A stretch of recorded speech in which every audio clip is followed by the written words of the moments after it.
Friday. On the 10th, no class. Okay? We have class on Thursday and Saturday. And Saturday, it will be a face-to-face class for everyone. Okay? Let's open in a word of prayer. Our gracious God and Heavenly Father, once again, we would like to thank you for this beautiful morning that you have given to each one of us. Thank you, Lord, for the opportunity once again that we can study your word. We pray that you give us the wisdom and that knowledge comes only from you. And the things that we are learning, Lord, we pray that it will enhance us. It will help us not only to share the gospel, but also enhance us for our own consumption, for our own benefit, dear God, that we will grow more in the knowledge of the Lord Jesus Christ. We thank you because we indeed, you are the one who is in control of everything. And so we ask for your Holy Spirit to work in our midst. May it be that your Holy Spirit will enlighten us, illumine us, and also, Lord, will give us understanding of everything that we're learning. In Jesus' name we pray. Amen. So as we continue with our study about devotional method, we need to know how to develop divination. So what we're going to do today is that we will have a passage aside from the assignment that you have. Okay, we will go for a certain book, a certain thing, or a certain passage in which we will be studying how to do devotion. Again, when we talk about devotional method, you don't need to uh, do enhanced study. Devotional method is simply for our own selves, for us to know whatever the Lord would like us to understand. It a devotional method, it adds prayer to it. The first practice in all kinds of methodologies, prayer, and then meditation in order to develop ideas. We need to learn how to meditate on the words that are written. So it's just meditation on the words that are written in the passage. Again, we are doing a literal interpretation. Okay? So literal interpretation, whatever the Lord would like us to learn from the passage. So if you have your Bibles, so we will have this. This is a good example of our devotional method. Um, let's start from the book of Mark.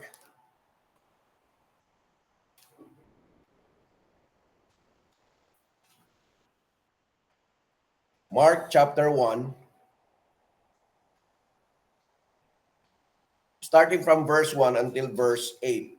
So the passage that we're going to have a devotion with is Mark chapter 1, verses 1 until verse 8. Again, when we talk about devotional method, we avoid overemphasis. Okay?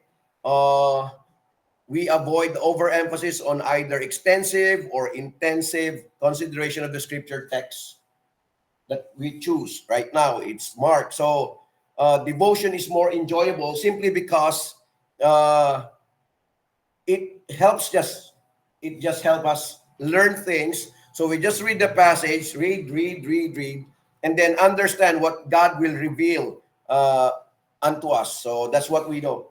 So a system is more essential in this said methodology. So we need prayer, which is actually needed in every practice that we're going to have: devotional, word study, and then other methodologies. But again, we will be focusing on expositional method, which is what I do always. So we need prayer. We need to learn how to meditate. So when we talk about meditation, it's just simply pondering on those words. Probably the Lord will instruct us in one word or two words. Okay, it's how the Lord will speak to us. So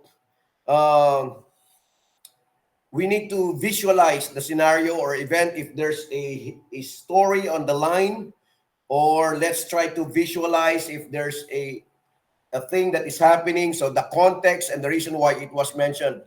Second, that we need to understand when we talk about meditation is try to put emphasis on the important words. So when we talk about devotional method, we just look at those important words that God will speak to us. So probably we have different words that God will speak to us. And thirdly, we need to try how to paraphrase. So when we say paraphrase, no, paano mo naintindihan yung passage? Paano mo na unawaan yung passage? Paano gumawa sa iyo yung passage? Paano mo ano ba yung ano? Paano mo na grasp yung passage? So ang tawag doon ay paraphrase. Just like let's say Jesus wept. Umiyak si Jesus at Tagalog, simpleng-simple. Jesus wept. Pero tatanungin mo, bakit ba umiyak si Jesus? Okay? So ano bang naging dahilan bakit umiyak si Jesus? So yun tinatawag nating paraphrasing. So we try to paraphrase the selected scripture passage, and it will be a lot easier for us to understand the context or the passage we are trying to develop. So when we talk about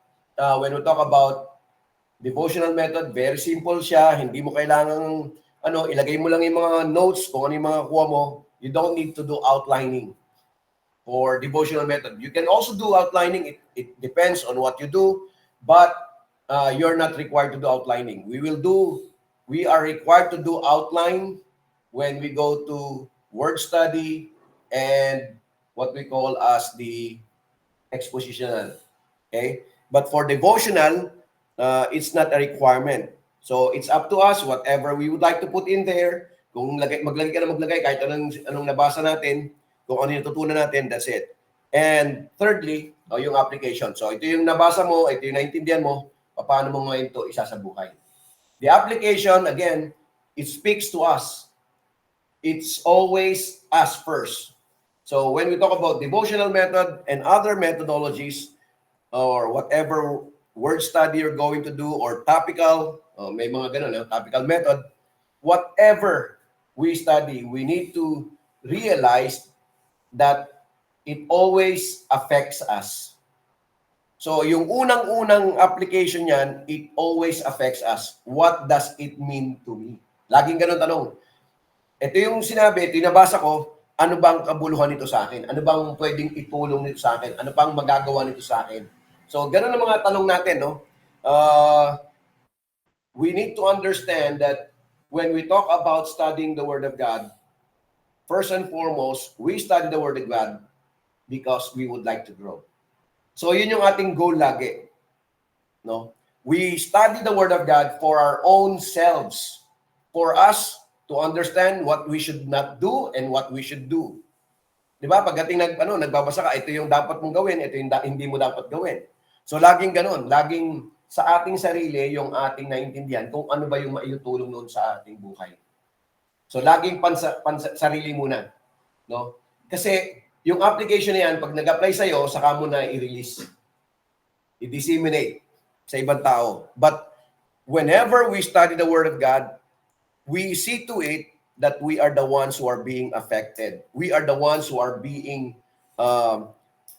hunted by the Word of God. So, yun yung mahalaga doon. Kasi nga, ang problema na marami, no? That's the reason why some preachers, they cannot communicate to people well, no? Probably magagaling sila mga speakers, charismatic, pero walang bisa yung kanilang, o walang power yung kanilang tinuturo, simply because sa kanila nga hindi lang may apply sa buhay nila, no? 'Di ba? Mahirap 'yun eh. Yung salita ka ng salita pero ikaw mismo hindi mo kayang ipabuhay. Right? So, hopefully all of us, whenever we say something, we're doing it ourselves before we tell others. No? So that's our goal. Our goal is for us first and foremost to grow, so that when we grow, kaya nga ito yung sinasabi ko even with the pastors, the process or the point of us growing is to help the church grow. If we are not revived, if we are not growing spiritually as pastors or leaders of the church, definitely even our own people, the people that we are looking forward to, yung people that we are teaching, they will not grow if we are not growing.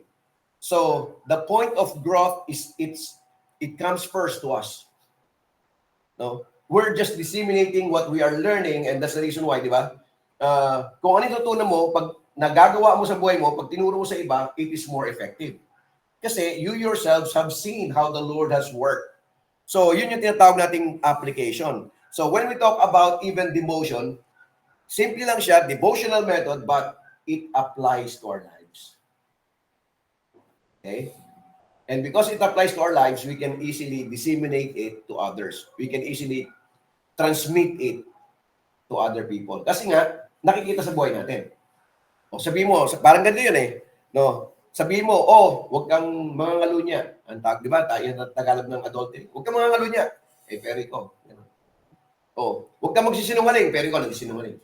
Huwag kang magbumura, pero ikaw nagbumura. So, what's the use? So, ang point ganito, the reason why we have our devotion, the reason why we study the Word of God, so that it will affect us. It will help us grow. If we are not growing, even if we read the Word of God, and this is a problem most of the time with people, they read the Word of God, but the question is, does it affect their lives? Di ba? Marami nagsasabi na ganito, ganyan. Pero nakikita ba sa buhay nila? So, dapat, bago tayo magsalita sa iba, no, as we read the Word of God, as we study the Word of God, it affects us first. It helps us more. Okay? So, that's what we call now application. No, tama yung sinabi, no? Walk the talk. Ganun yung mga shortcut eh. Whatever you say, you should do it first. No? Kasi it's hard to say something that you cannot do. Look at Apostle Paul. I will just give you an example. Ano sabi ni Apostle Paul? Siya rin may struggle. Romans chapter 6. Look at how Apostle Paul declares himself before us. No? When he wrote this, Romans chapter 6, this is how Apostle Paul declares himself. And then even if he sins, look at his struggle. Romans chapter 6.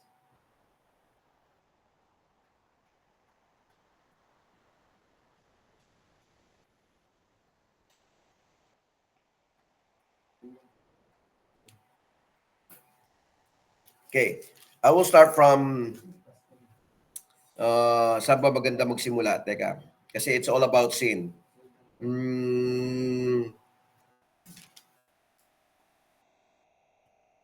Okay, so I will start from verse 12. Maganda dito magsimula. Verse 12, Romans chapter 6, verse 12. Therefore, do not let sin reign in your mortal body, and that you should obey in its lust, and do not present your members as instruments of unrighteousness to sin, but present yourselves to God as being alive from the dead, and your members as instruments of righteousness to God. For sin shall not have dominion over you, for you are not under the law, but under grace. What then? Shall we sin because we are not under the law, but under grace? Certainly not.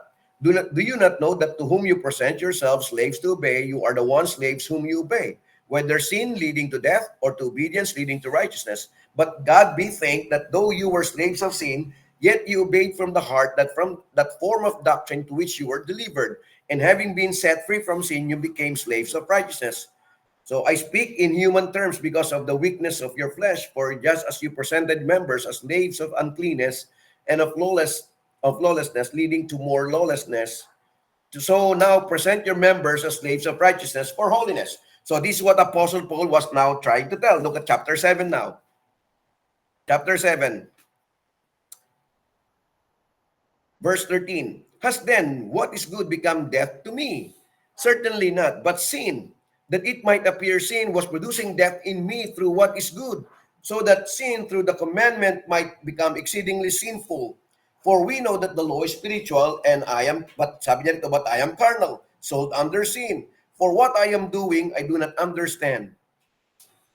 For what I will to do, that I do not practice, but what I hate, that I do. If then I do what I will not to do, I agree with the law that it is good. But now it is no longer I who do it, but the sin that dwells in me. For I know that in me, that is in my flesh, nakita nyo ito, nothing good dwells, for to will is present with me, but how to perform what is good I do not find. For the good that I will to do, I do not do, but the evil I will not to do, that I practice. Now, if I do what I will not to do, it is no longer I who do it, but the sin that dwells in me. I find then a law that evil is present with me, and the one who wills to do good. For I delight in the law of God according to the inward man. But I see another law in my members, warring against the law of my mind, and bringing me into captivity to the law of sin, which is in my members. So sinasabi ni Apostle Paul yan, di ba? Yung mga bagay na gusto niya gawin, hindi niya magawa, pero tinatry niyang magawa. Ang ibig sabihin doon, struggle. He has a struggle in his life in which he would like to become better, and yet because of sin that dwells in him, he said, it hinders him to grow. But the point is that Apostle Paul understands that there's a difference between right and wrong. He understands within his conscience, he's telling him not to do this and to do this. So, nakita nyo? So, yun yung tinatawag natin ngayon na pag nag-aaral ng salita ng Diyos, the application now is being seen in our lives. Nagkakaroon siya ngayon ng guilt as he struggles to do good. So, ganun din, whenever we have our devotion or whenever we study the Word of God, it should always affect us first. It should always teach us what to do. So, yun yung pinakamahalaga dito. Pag nag-aaral ka ng Biblia, tapos wala tayong pagbabago sa buhay natin, may problema tayo. Apostle Paul knows that we are still in our sinful nature, but he's struggling to do good. He's struggling to do better. Each and every one of us should have that same goal. Each of us should have that same purpose in studying the Word of God.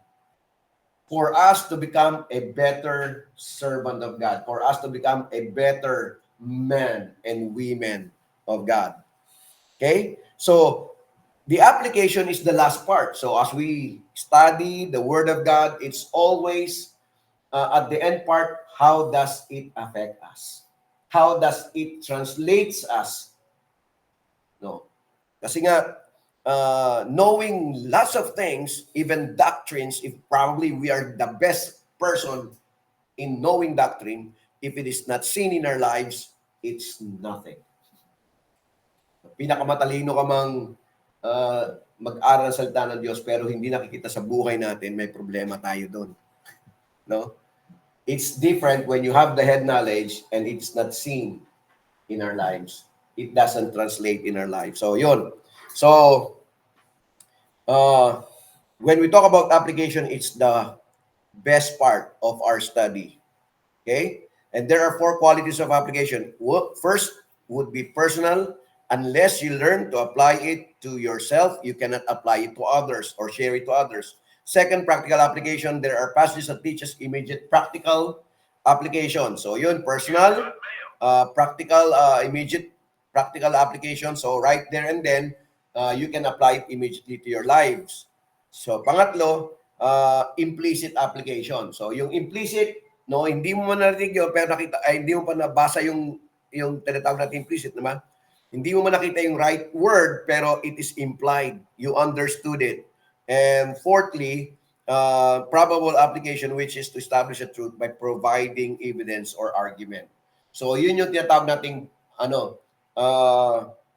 probable application. So yung isa implied, explicit, no? Yung isa implied, yung isa explicit, pero yung isa probable. Ibig sabihin, there's a thing that you need to hindi man silang binanggit na diretso, no, it's just like implied, but once you study deeper, you understand, ito pala yung ibig sabihin nito. Okay? So, and if it's possible, much better if we will learn how to memorize passages. This is one of the key.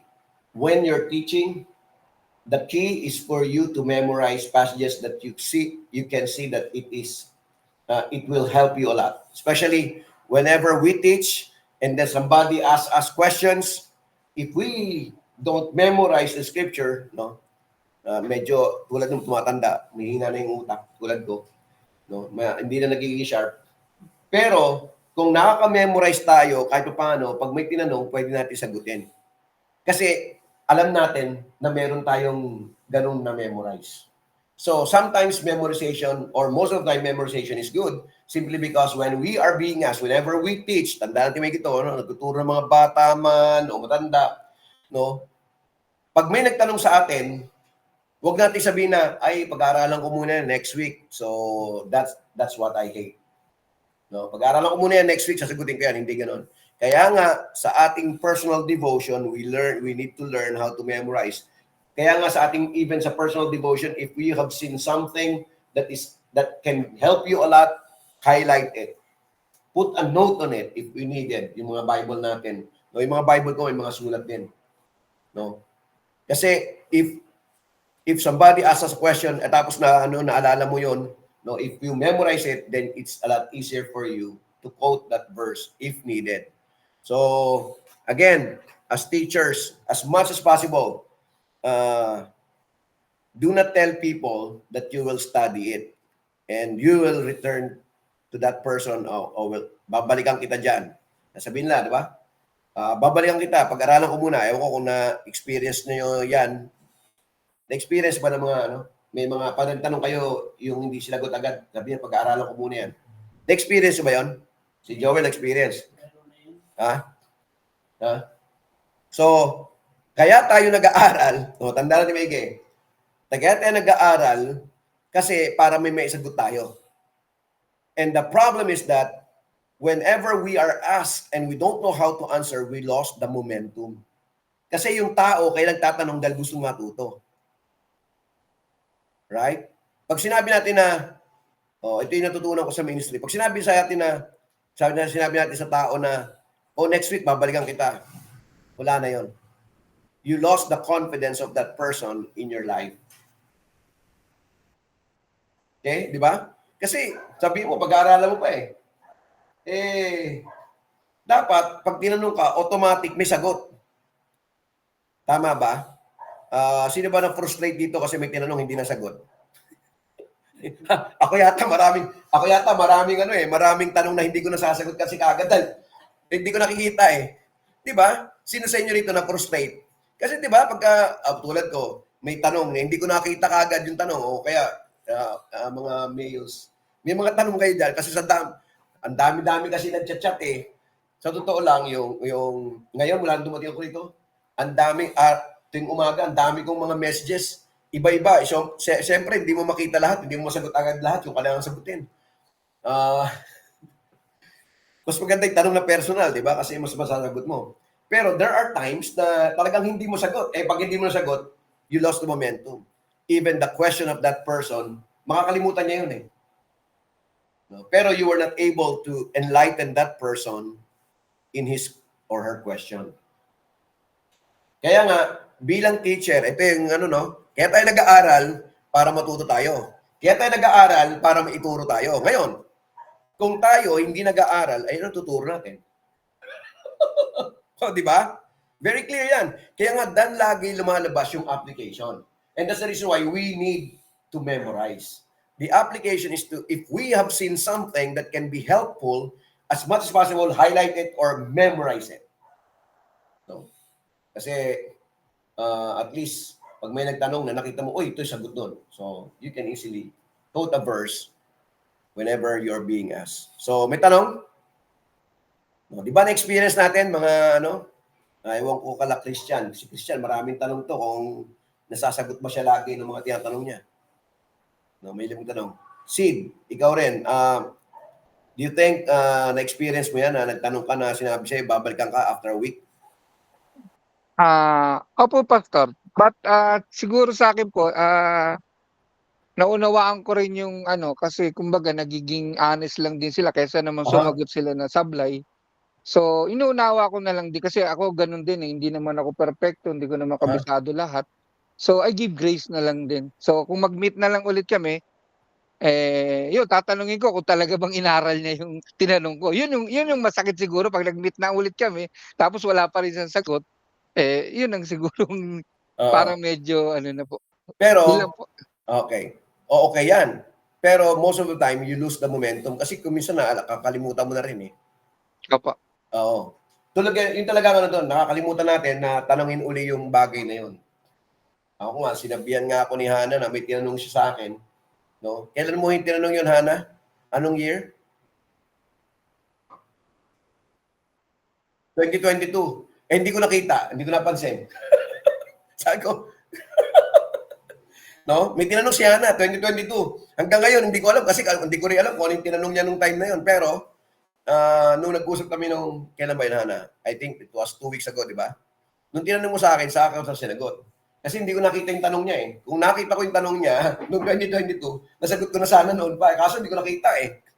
Kaya nung tinanong niya uli ako noon, nung nasa sakyan kami, sabi ko, ganito lang yung sagot. So yun. So, kasi nga, sometimes it frustrates people when we are not able to answer questions. So that's one of the main point why we need to memorize. Hindi naman siguro kailangan natin i-memorize ang buong passage. No, at least we have a hint of that passage. You familiarize yourself with the passage. So yun yung mahalaga doon. Para may pag nagtanong, at least familiar ka, oy na ano ko to eh, nabasa ko to eh. No? Naintindihan ko to. Kaya nga kung minsan kailangan mo hanapin. Yun din ang mahirap sa akin kasi nga palit ako ng palit ng Bible. No? May iba yung ginagamit kong Bible minsan, iba rin yung ginagamit ko pag nag-preach. And sometimes the problem is that dahil yung alam mo yung nakabisado mo ng Bible, alam mo na kung saan mo hahanapin lahat kasi kabisado mo siya. Tapos nagpalit ka ng Bible, biglang hahanapin mo ngayon kung nasaan mo hahanapin yung sagot doon sa mga tanong. No, nangyayari sa akin kasi nga tulad ko, nakailang palit na ako ng Bible. Kasi sa akin, I have lots of Bibles. Isa sa mga investment ko yan. All kinds. May Ryrie, meron akong study Bible na ESV, meron akong John Mack, meron akong Al Mohler na Bible, meron akong Chuck Swindoll na Bible, no? So what happens most of the time is that pagka pupunta ako sa ibang lugar dati, no, iba-iba yung bitbit ko. Kung ano yung bitbit ko, dala ko lang yung notes ko, mahalaga sa akin yung notebook ko, tapos kahit anong Bible ang ano ko. Tapos minsan, pag may siyempre, nagre-review ako, bago ako mag-preach, nagre-review ako. Sometimes may naiisip ako, so yun ang ginagawa ko na, that's the reason why I highlight my Bible. Kasi minsan, pag nagre-review ko, may pumasok bigla sa'yo na nabasa mo na it helps. So yun yung mahalaga doon eh, it helps. So, gagamitin mo siya. Kaya nga, as much as possible, meron ko talagang Pero I suggest, while we are starting, just be familiar with the Bible that you are using. Kung Tagalog yan, kung King James yan, or NIV yan, be familiar with it. If needed, if you need to put some notes on your on the Bible, it's much better. Okay? Tulad ko, iba yung ginagamit ko ngayon, iba to. I will just show you an example. Ito, bago ko lang ginagamit eh. So marami na siyang mga highlight. Pero, not only the highlight, sinusulatan ko. Bago lang to, pero, kita ba? Nakita nyo may mga sulat? Bago lang to eh. So, ito yung ating devotion ng week na to. So, it is new, but I'm already putting notes on it. So, pag nagsalita ako, may notes ako. May nakalagay dyan kung ano yung sasabihin ko. So, yun.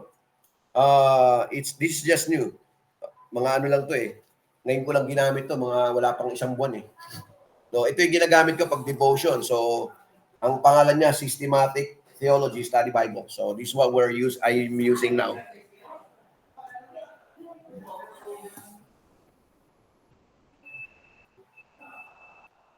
Ano yan? Oh. Yung hiramin yung upuan? Okay. So, yun. I have lots of Bibles. Ito yung aking ginagamit ngayon na actually pangatlong John Mack ko na to eh. I have 2 other John MacArthur Bible. Pangatlo ko to, ito yung kalang second edition. So, yung isang John Mack ko, inabot siya ng 15 years bago ko pinalitan.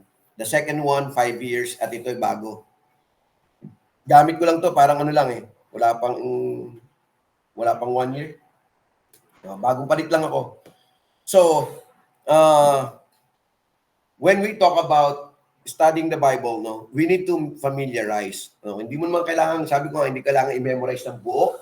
Ang mahalaga lang, you have seen things that you think it's applicable, then highlight it, familiarize with it, or memorize it. It's much better if you can memorize Pero katulad ko na mahina ng utak, mahina ng memorization, no?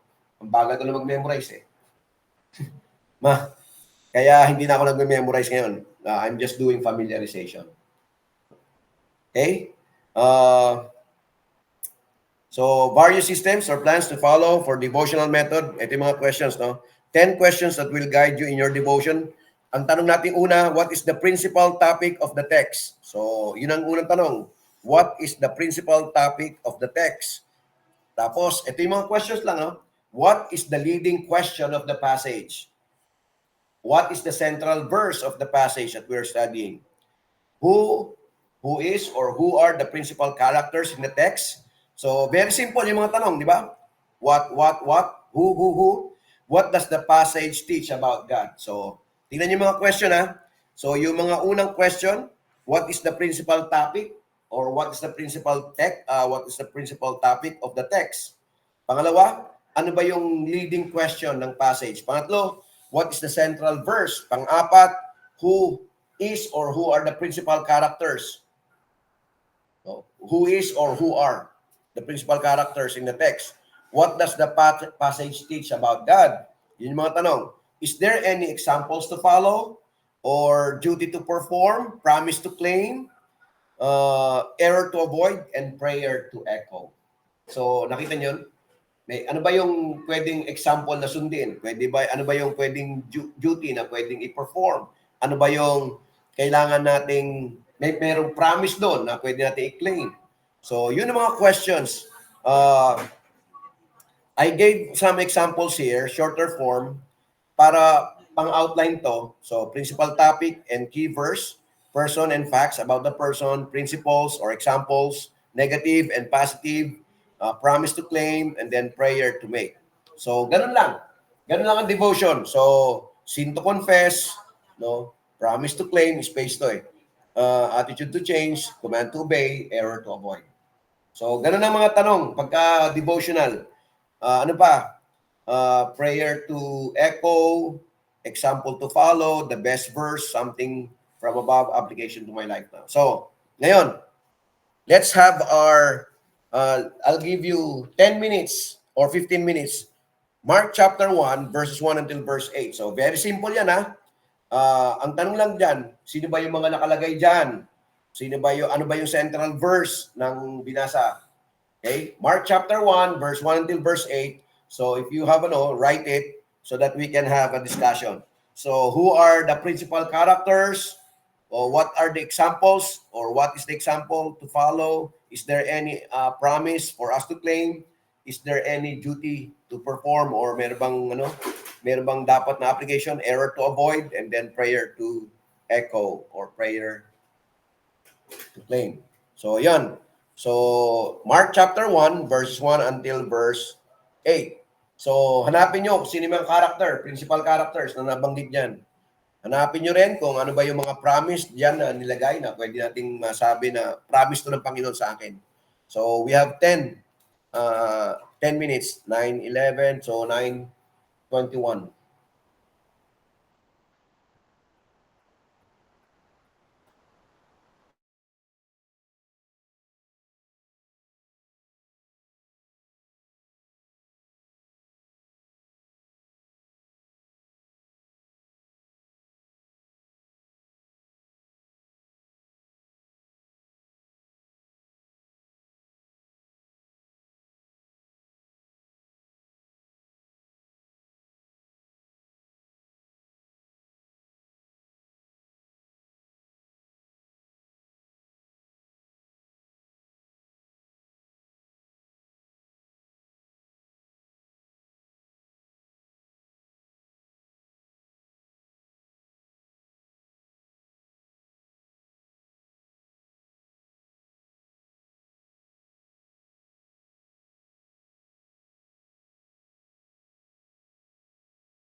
binabasa ko yung passage. Marami na ako nabasa, nakita.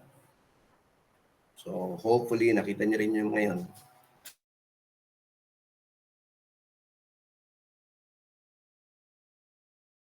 O, dumating na.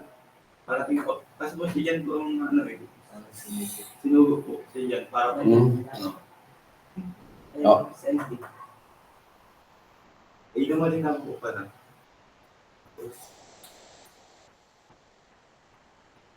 Tapos pag siya yung parating, ano yun? Ano ba, papanganak? O ano? Papanganak ng Oh.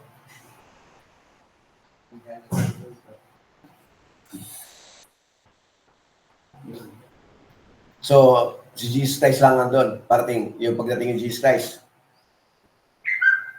Si Joel. Pastor, dito sa verse 7. And for it saying, there cometh one mightier than after me, the blessing of whose shoes I am not worthy to stop down and unloose. Ibig sabihin niya, nang sinabi ni Juan, yung darating, na sumunod sa akin, na mas makapangyarihan sa akin kahit sa pagtanggal ng tali sa kanyang sandal ay hindi ko kayang gawin. Kasi ibig sabihin, Jesus Christ is mas mataas pa kasi kay Juan. It means si Juan ay humble siya. Hindi siya lang mataas. Kumuna-una siya kay Jesus. Pero yung trust niya kay Jesus, mas only trust niya kay Jesus. Tapos humble siya. Hindi niya sinabi ng mga tao, kung nakita siya na nag-baptize ng mga tao, naisip niya na mas mataas siya. Nandoon yung humbleness niya. Yung acceptance niya na mas mababa siya kay Jesus Christ. Yung pastor sa akin. Okay. So, bago tayo pumunta kay Gerald, tsaka tanong ko muna si Rose.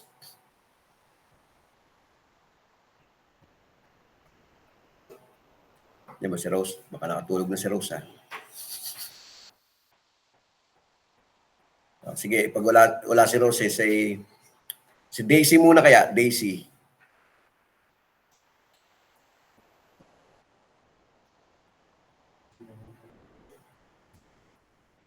Any input? Teka. Wala rin. Okay, si Christian, any input?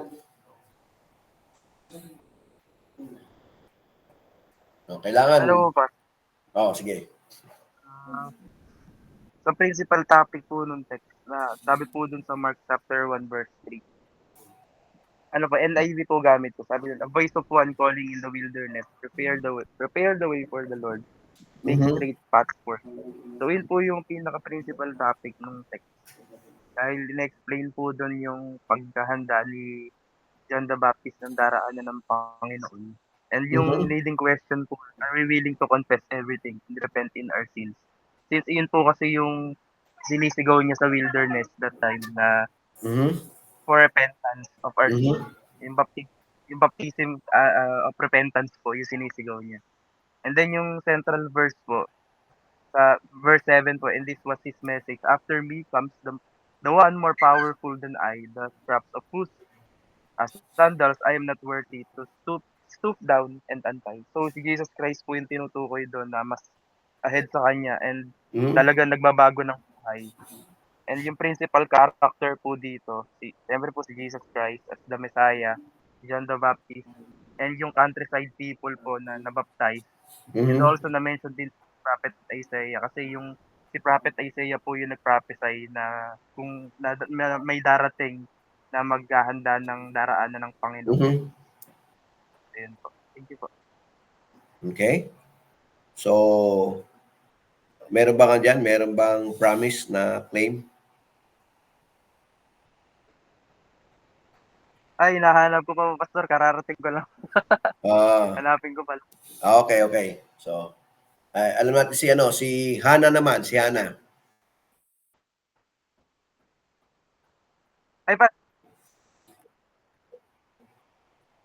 Ay, ito po, yung promise po, sabi po sa verse 8, I will baptize you with water, but He will baptize you with the Holy Spirit. Yun po yung promise. Okay. So, I didn't baptize you with the water, but He will baptize you with the Holy Spirit. Okay, yeah, the promise. Okay? So, si Hana naman, si Hana.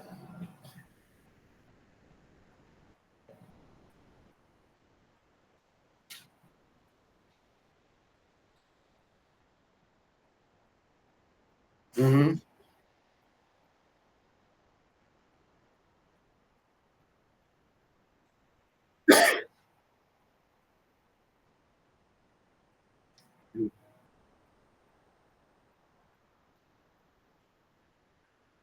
Mhm.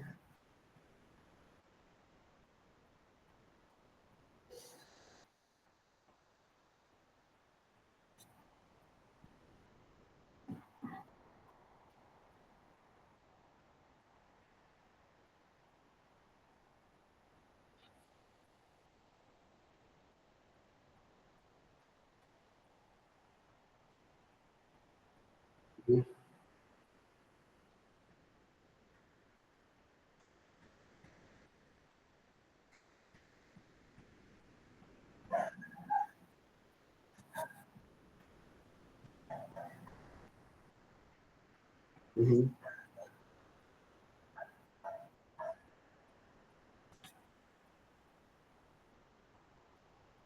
Mhm. Okay. So, wala ka nang andon. Wala, maliban dun sa promise na ano. So, yun yung nakita mo. Principal character, ang principal character is no other than John the Baptist. No? So, yun yung ano dyan. Okay? So, tingnan natin si ano, si Sid. Sid, ano namang nakita mo rito sa ano? Good morning po. Siguro yung central verse ko dito, Pastor, yung verse 1. Yung sabi, in the beginning, okay, basahin ko lang ba? In the beginning, the gospel of Jesus Christ, the Son of God. So, nakita ko dito na ang focus talaga dito is the identity of the Son of God. Kumbaga, pinapakilala kasi dito ni John the Baptist kung sino yung darating at kung sino dapat yung kung sino yung Savior na darating sa atin, no? Which is the Son of God, Jesus Christ. So, number 1, God provision send the messenger to fulfill the prophecy. Kasi may prophecy dito sa chapter 3, mababasa natin sa Isaiah 40 yan, verse 3 to 8, yung behold, I send the messenger. No? So, kailangan kasi i-fulfill ni Jesus Christ yun eh, para masabi talaga na siya yung Messiah, siya talaga yung darating. So, kailangan itutuparin niya kung ano yung naisulat in the Old Testament. So kaya sinabi to ni John the Baptist. And then the second, the purpose of the messenger is to prepare the coming of Jesus. So what kind of preparation? Ang ginawa niya, teaching repentance and forgiveness. And number 4, the gospel is preaching to all. Makikita natin sa verse 5, sabi, and all the country of Judea and all Jerusalem were going out and being baptized by him in the river. So yung pagtuturo ni John the Baptist ay open to the all, no? Especially do sa lahat ng Israelites, no? So open yung kanyang pangangaral ng repentance and forgiveness. And then pinapakita din sa text yung simplicity ni John the Baptist kung paano siya namuhay. Sabi sa verse verse 6, now John was clothed with camel hair, wore leather belt around waist, and locusts and wild honey. So, pinapakita yung pinapadala ng Panginoon, hindi siya yung tipong katulad ng panahon natin niya kasi kumbaga si John the Baptist parang ambassador siya eh. Kumbaga siya yung nauuna na delegation, 'di ba gano'n naman ang head of state, 'di ba? Pag head of state bago pumunta sa isang bansa yan, may pinauuna yan para i-prepare na Advance lahat kung party. ano yung gagawin. O yes, advance party. Para kung ano yung gagawin ng presidente, nakahanda na yung mga gagawin. So dito pinapakita yung pinadala ng Panginoong Jesucristo, not just extravagant life, but napakasimple lang. Kasi pumunta rin ang Panginoon dito, napakasimple lang din niya. Para pinapakita niya na hindi siya malayo sa mga tao. So kumbaga reachable siya. So yun po yung pagkaunawa ko, no? And Okay. then yung application ko dito, number one, is not about the messenger to become a popular. Ito sinabi niya kasi sa verse 7, and he preached saying, after he comes, he who mightier than I, that I strap the whole sandal, I am not worthy to stoop down and untie. So the purpose of the messenger,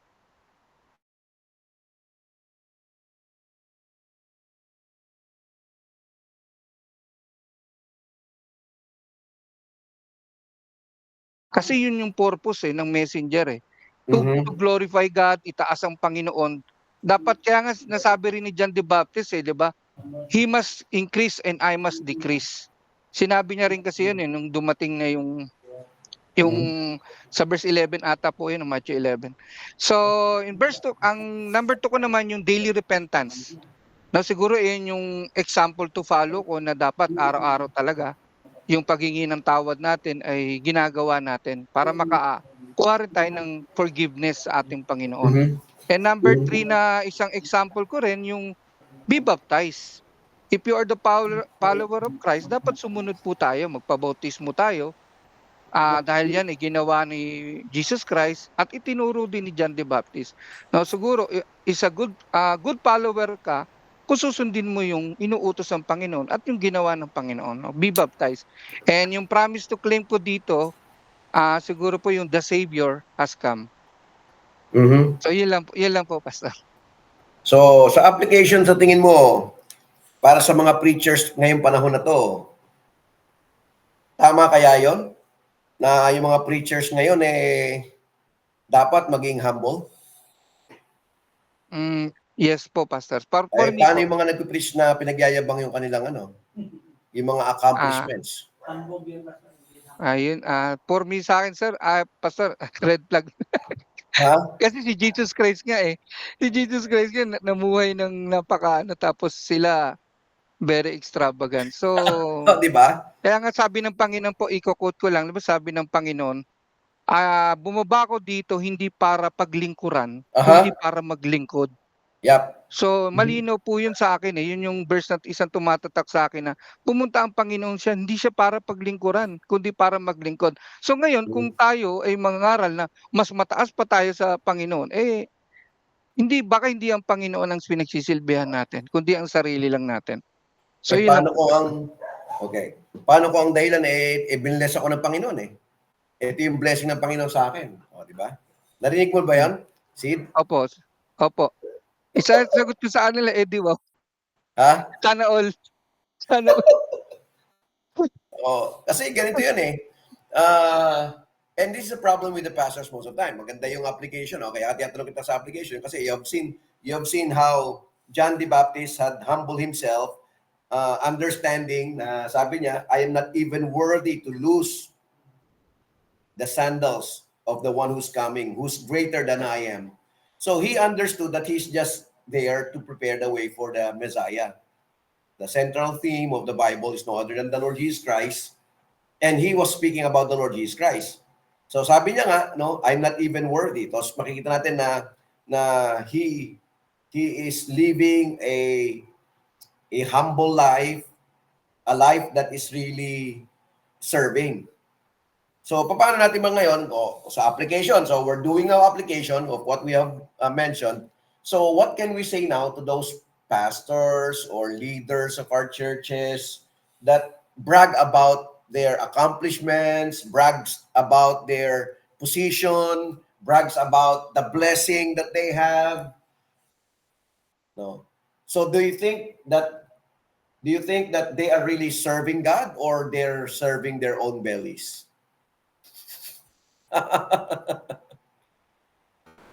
Serving their own bellies, Pastor. Di ba? Kasi pag marinig mo na, sino ba pinagpala rito? Sino ba nakaranas ng ganito? Ako lang, di ba? Kilala ko yan, Pastor. Ha? Kilala ko po yan. Di ba? Pero maririnig mo, di ba? Pastors So do we expect a pastor to say that? Di ba? Kaya nga, maganda rin na, we're studying the Bible. So now we're learning, when we study the Bible, we're learning things na, is this applicable to me or not? Kung ito yung sinasabi, tulad nung kanina, yung sinabi ni Sid, si John the Baptist, he acknowledged how that he is not even worthy to untie the sandals of the Lord Jesus Christ. He acknowledged that he is nothing in comparison to the Lord Jesus Christ. So why is it now that there are preachers, there are pastors who are or teachers of the Word of God that they even brag about their accomplishments, they brag about their pinagyayabang nila yung kanilang yung talaga yun yung kalampus. Ha? Oo nga, accomplishment, achievement nila, pinagyayabang nila lahat. No? Sila lang yung magaling, sila lang yung pinagpala. Kaya nga, yun ang question ngayon. Actually, I'll give you an example here also. Let us try to go to the book of Luke. Luke chapter 9. So, Sid, ito siguro magandang magandang application doon sa sa sinabi mo kanina. Look at the Lord Jesus Christ. Luke chapter 9 starting from verse 57. Now it happened as they journeyed on the road that someone said unto him, Lord, I will follow you wherever you go. And Jesus said unto him, foxes have holes, and birds of the air have nests, but the Son of Man has nowhere to lay down his head. Mabigat yun. No, sabi niya, may bahay yung mga mga fox, may bahay yung mga birds. Pero ako, sabi niya, wala akong tirahan. Wala akong matulugan. Tapos sabi niya rito, then he said to another, follow me. But he said, Lord, let me first go and bury my father. Jesus said unto him, let the dead bury their own dead. But you go and preach the kingdom of God. And another said, Lord, I will follow you, but let me first go and bid them farewell who are at my house. But Jesus said unto him, let no one having put his hand to the plow and looking back is fit for the kingdom of God. So do you think, or do we think, tuloy na application ng ating passage ng ating pinag-aaralan, do we think na as a minister of God or a pastor or servant of God, do you think it is good for us to brag about our accomplishments? Do you think it's good for us to tell people that we are blessed more than others?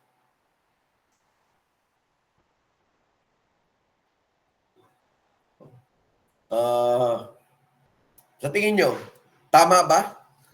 Kung si Jesus Christ nga, sabi niya, wala siyang tirahan eh. Pero yung iba, nagyayabang. Pinagpala sila ng Panginoon, kaya marami silang sasakyan. Pinagpala sila ng Panginoon, kaya sila ay nasa posisyon. Hindi. Hindi lang yun. Actually, yung mga tao ngayon, hindi ko alam kung kailan nagkaroon ng trend na ganito kasi I was not here for a long time. Pero when I returned, yung iba tawag reverend, apostle, doctor. Okay. Hindi lang yan. Now, the trend here in the Philippines, ngayon ko lang kasi when I returned, sabi ko, bishop ang tawag. Bakit bishop ang tawag? No, hindi ko alam kung bakit pero syempre, alam naman natin yung word na bishop, it is part of elder, bishop, pastor. Doktor. Kasi yun ang tinapos nila eh. So, ako, wala naman ako tinapos. Ano lang ako? Puro drop out ako eh. Drop out. Nag-aral din naman ako, pero drop out. Di ba? Pero ang point ganito eh. Do we really need to brag about our position? Ngayon, kasi syempre, may mga wala dumating ako dito, sabi ko, ang tawag nila bishop. Ewan ko kung narinig nyo. Yun yung mga tawag ngayon sa mga pastors, bishop. Okay lang ako pero naasiwa ako, may nagmamano. Bishop, pamano. Sabi ko, sila nagmamano, hindi ako makamano dahil sabi ko, bakit magmamano ako? Siguro respect yun, wala tayong problema sa respect. Pero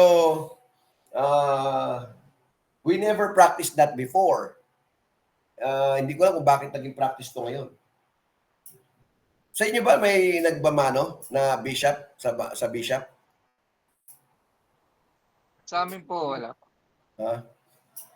Ang Oh. problema rin po sa pastor yung yung sabi nga sa amin, we respect the seniority but not superiority. Kasi minsan ganun yung nangyayari pag medyo nagiging superiority. So may superiority complex dahil dahil marami na silang sabihin nila. Ito. Senior na. Ito pa. So look at how John present himself. So ito mula malabas tayo ngayon sa application. John presented himself as not even worthy to, sabi niya rito, and he preached saying, there comes one after me who is mightier than I, whose sandal strap I am not worthy to stoop down and loose. Sabi niya, I'm not even worthy to do that. Pero yung mga pastors ngayon, pinagayabang nila, ganito, application So what can you say about the pastors na pinagayabang? Kami nagpatayo niyan. Naligtas yan dahil sa akin. Di ba? Naririnig niyo ba yon? Buti lang, walang naligtas sa akin.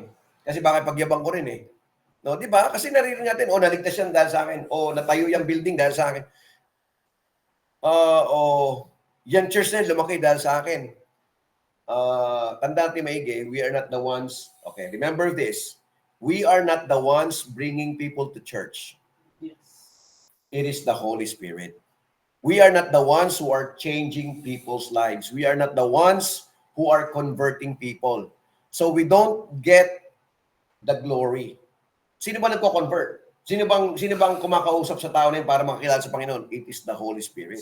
So the Holy Spirit is supposed to be glorified, not us. That person came to know Christ because the Holy Spirit spoke to him. Yun ang dapat na terminology. Yun yung dapat nating sabihin sa mga tao. Hindi yung sabihin natin na, ito naririnig ko sa mga pastor, sorry to say this, but it's the truth. Naligtas yan dahil sa akin. No.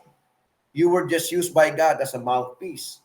So dapat sabihin natin, he was converted by the Holy Spirit. So naintindihan po? So we're now going to our application of what we have learned in the first 8 verses. Diba? So these people are being converted by the Holy Spirit. It's not me who converts these people. Yes. Ano yun, Christian? Ano yung practice ba to? Ng sabi ni, sige, Christian. Yung, Kasi ba't marami na yung pastor ng titles lahat na lang ng glory dapat nasa kanila. Even though, yung mga nagpapatawag pa na kung ano-ano yung tawag, daddy, gano'n. Yung So parang nawawala na yung essence ng dapat ang Diyos yung mag-glorify, di ba? So, right. Yun po. Naging grabber na madalas Kaya nga, the glory is supposed to be for God alone. But sometimes we would like to be glorified as well. No, we ask the glory. So wala tayong pagkakaiba dun sa mga hypocrites na sinabi ni Jesus Christ. Bunch of hypocrites, di ba? Tingnan nyo. Sa Matthew, look at this. Tingnan nyo sa Matthew chapter 5. Tingnan nyo sinasabi dito. I will start from chapter 6 na lang. Chapter 6, verse 1. Take heed that you do not do your charitable deeds before men to be seen by them. Otherwise, you have no reward from your Father in heaven. Therefore, when you do a charitable deed, do not sound the trumpet before you as the hypocrites do. Tingnan nyo sabi niya rito, in the synagogues and in the streets, that they may have glory from men. Assuredly, I say unto you, they have their reward. But when you do a charitable deed, do not let your left hand know what your right hand is doing, and that your charitable deed may be in secret, and your Father who sees you in secret will himself reward you openly. Okay, una. Pangalawa, prayer. And when you pray, verse 5, when you pray, you shall not be like the hypocrites, for they love to pray standing in the synagogues and the corners of the streets, that they may be seen by men. Assuredly, I say unto you, they have the reward. But you, when you pray, go into your room, and when you have shut your door, pray to your Father who is in secret place, and your Father who sees you in secret will reward you openly. Maliwanag, di ba? So this, sabi niya, wala natin pagkakaiba sa hypocrite. So, if we would like, instead of giving God the glory, if we would like people to give us glory, may problema na tayo doon. No, glory should always belong to God. And remember this, and I will always tell this, we are not the ones converting people. We were just used by God as His mouthpiece. It is the work of the Holy Spirit. That's why whenever we share the Word of God, let the Holy Spirit speak to the hearts of these people. So yun yung mahalaga doon, no? And we don't get the glory. The glory is all if people are being saved, if people are responded to the call, praise God. Kasi the glory belongs only to God. And it is the work of the Holy Spirit. So we should, instead of getting the glory, we should give the glory to the Holy Spirit. Okay? Amen po. Yun eh. Kasi nga, kuminsan naririnig ko, ewan ko kung naririnig nyo, pero ganun yun. Lagi niya sinasabi, ako, naligtas yan dahil sa akin, sinera ko ng gospel. Di ba? Naririnig ko yan eh. Sige, Christian. Kaya may narinig nga po akong pastor, sabi niya, nag-post po siya about hindi na daw po dapat ginagamit yung term na win souls, soul winning kapag yung isang pastor nag-share ng gospel. Mas maganda daw po sabing evangelize kasi yung soul win po, ang may role po ng Holy Spirit, hindi ang tao. So yun po, inaano po yung parang tama naman po yung question. Ang soul win kasi ang nagre-reside sa tao, hindi ang tao nagbibilang soul. Yeah. So, ganun talaga yun eh. Converting people is not our job.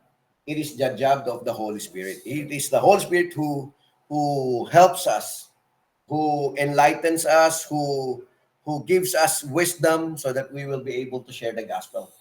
No, the good news. Pero it's not us. Kaya nga, lagi nating iintindihin na ginagamit lang tayo ng banal na spirito. No? Siya yung talagang gumagawa para yung mga tao makakilala. Pansinin nyo, pagka kuminsan yung hindi man lang tayo nanalangin o hindi man lang tayo parang walang, whenever we share the word of God, parang wala lang. Kasi nga, it's the Holy Spirit's work. No? So, that's what we need to understand. So, may question ba? Madali, no? Madali lang yung devotional method. Even in this devotional method, marami tayong nakita. So actually, Mark chapter 1, yung mga yung mga analysis natin, medyo kasi nga kanya-kanya yan. So it's how the Lord speaks to our hearts. So the best actually sa first verse pa lang maliwanag doon sinabi ni Mark na na in the beginning of the gospel of Jesus Christ, the Son of God. So right there and then, may makikita ka ng theological point of view. No? The Lord Jesus Christ is the Son of God. Di ba? Theology kagad yun eh. It speaks about the position of the Lord Jesus Christ being the Son of God. So, right there, you can see immediately, Jesus Christ is God. Because of the premise. Pangalawa, you can see there that the Lord Jesus Christ is higher than human beings. Even John the Baptist acknowledged that he is not even worthy to be in comparison to the Master, to the Lord Jesus Christ. No? At yung yung pangako doon, sabi niya doon, no, I indeed baptize you, verse 8, with water, but he will baptize you with the Holy Spirit. Yun yung mabigat doon. He will baptize you with the Holy Spirit. Yun nga yung tanong. Paano ang isang tao maging baptized sa Holy Spirit? Kasi dito sa verse 4, John did baptize in the wilderness and preached the baptism of repentance for the remission of sins. Yung baptismo sa ilan, pinag-aral ang baptismo ng pagsisisi sa pagkatawan ng mga kasalanan. Yung baptize ni John, and then sa Jesus Christ naman, Holy Spirit. So, ang tanong ko doon, paano natin malalaman na nag-baptize kaya ng Holy Spirit? Hindi. Yung baptism of the Holy Spirit, in-explain ko gabi, sa 1 Corinthians chapter 12. Okay. Ang baptism of the Holy Spirit, it's putting the believer into the body of Christ. Okay. So, pag sinabi natin baptism of the Holy Spirit, hindi ito tungkol sa ito yung baptism of the Holy Spirit. Ibig sabihin, pinawalang sala na tayo. No, naging part na tayo ng katawan ni Kristo. Kaya nga, the Holy Spirit now resides in us. So that's what we call baptism of the Holy Spirit. It's not about speaking in tongues. Yun yung sinasabi ko gabi. It's not about prophesying and others. So when we talk about baptism of the Holy Spirit, it's putting the believer into the body of the Lord Jesus Christ. At yun yung sinasabi ngayon ni John doon ni John doon sa Mark chapter 1 verse 8. No, I baptize you with water, but he will baptize you with the Holy Spirit. It's the Holy Spirit who now puts the believer into the body of the Lord Jesus Christ. Yun yung magandang correlation sa 1 Corinthians chapter 12 verse 12 and 13. For as the body is one and has many members, but all the members of that one body, being many, are one body, so also is Christ. For by one Spirit we were all baptized into one body. Diba? So yun lang yun, yung baptism of the Holy Spirit, no, it's not any, no, literal lang to, literal. It's not nothing at all except putting the believer into the body of Christ. So when we talk about baptism of the Holy Spirit, putting the believer into the body of Christ, it is now an assurance. No, ito yung ating insurance o assurance that we are part of the body of the Lord Jesus Christ. And because we are now part of the body of the Lord Jesus Christ, ito kung tunay. Yes. Paano kung hindi? You just profess that you're a Christian, but you have you just profess you're not Christian, but you don't really have a relationship with the Lord Jesus Christ. You did not repent of your sins. You did not repent of your sins. You did not acknowledge Christ as the Lord, the Master of your life. May problema tayo doon. No? Kasi when we talk about the believer is being put into the body of the Lord Jesus Christ, these are the ones who are really saved. Remember, sabi ni Jesus Christ sa Matthew chapter 7, which I always use. Matthew chapter 13. Oh, tama, 7, yung 13, iba yung inisip ko dun. So, Matthew chapter 7, verse 21 to 23, ang sabi niya rito, not everyone who says to me, Lord, Lord, shall enter the kingdom of heaven, but he who does the will of my Father in heaven. Many will say to me in that day, Lord, Lord, have we not prophesied in your name, cast out demons in your name? And then I will declare to them, I never knew you, depart from me, you who practice lawlessness. Oh, di ba? They claim to know God, and yet, sabi ni Jesus Christ, I never knew you, depart from me, you who practice lawlessness. No. Sila yung mga sinabi rito sa Mark, sila yung mga sinabi rito sa Mark, chapter 7, verses 6 and 7. Ano sabi ni Jesus Christ? Mark chapter 7, verse 6 and 7. And he answered and said unto them, well did Isaiah prophesy of you hypocrites. Sabi niya rito, as it is written, these people honors me with their lips. Ano sabi doon? But their heart is far from me. And in vain they worship me, teaching us doctrines, the commandments of men. So if we will just continue with that, marami yun, no? The Lord Jesus Christ was telling this. Kasi nga, not anyone who declares or claims that they are part of the body of the Lord Jesus Christ, that they have been baptized with the Holy Spirit, are true. Not everyone. Okay? In fact, Demas is one of them. Si Demas ay kasama ni Apostle Paul sa kanyang mga missionary journey. He was mentioned in Colossians 4:14. No, binanggit siya sa Colossians 4:14. Sa Philemon din, verse 14, binanggit din si Demas. Pero pagdating ng 2 Timothy chapter 4, verse 10, verse 9, ang sabi niya muna, kay Timothy, come to me quickly. Verse 10, for Demas hath forsaken me, having loved this present world, and went to Thessalonica. So, si Demas, no, binanggit sa Colossians 4:14, Philemon, verse 14, no, binanggit doon na siya ay kasama co-laborer. Tingnan nyo, sa Philemon. Sa Philemon lang tayo para maikli lang. So, verse 14. Tingnan nyo, binanggit si Demas, Philemon, verse 23, Epaphras, my fellow prisoner in Christ Jesus, greets you, as do Mark, Aristarchus, and Demas, Luke, my fellow laborers. Fellow ministers, fellow laborers, co-workers. Yun ang sabi ni Apostle Paul kay Demas. Pero atras tayo sa 2 Timothy chapter 4. Sabi niya rito, 2 Timothy chapter 4, verse 9 and 10, be diligent to come to me quickly, for Demas hath forsaken me, having loved this present world, and has departed for Thessalonica. So, nakita niyo yun? Do you think Demas has been baptized by the Holy Spirit? Di ba? So, pag sinabi natin baptism of the Holy Spirit, it is the Holy Spirit putting the believer, the true follower of the Lord Jesus Christ, into the body of Christ. No? Yun yung trabaho ng Holy Spirit. Pero hindi lahat ng nagde-declare, hindi lahat na nagsasabi Kristiyano ay totoo. Kaya nga, dapat maging discreet tayo. Dapat maging wise din tayo. Dapat maging sober tayo. Kasi nga, malalaman natin talaga kung sino yung totoo at hindi. Kaya nga, anong sabi ni John? 1 John. 1 John, tinan nyo Anong sabi ni John sa 1 John chapter 2?